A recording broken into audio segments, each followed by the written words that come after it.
Нашиот Ерусалим тихува. Нема великденски блесок во центарот на православието.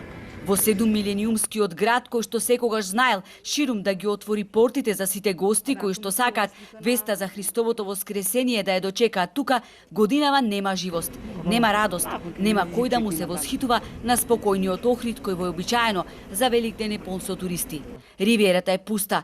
Последните часови пред да стапи на сила полицискиот час кој ќе трае цели 85 часа, малкумина го користа за прошетка на ривиерата.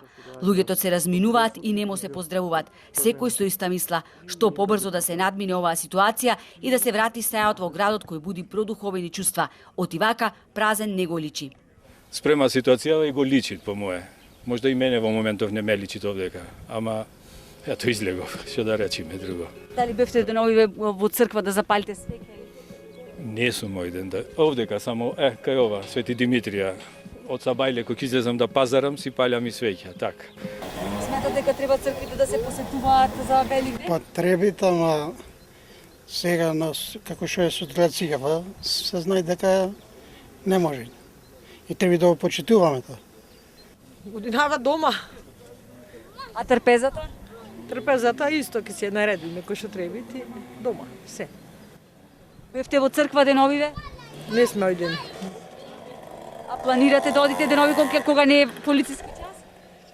Па, ако имаме време ќе одиме. Да си се отворени црквите и да одат верниците да си се помолят за здравие, зашто е еден од најголемите христијански празници после Божи. Сепак поголема раздвиженост има пред маркетите и месарниците. Луѓето ги прават последните подготовки, почитувајќи ги адетите поврзани со најголемиот христијански празник. Да, купуваат свеќи, ама за дома во црква најверојатно годинава нема да одат заради забраните. А како ли потрошувачката на овие бои за фарбање? Луѓето Купува, да. Купува. Во другите години помалку?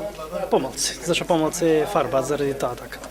Пред најпрометните места во градот се поставени редари.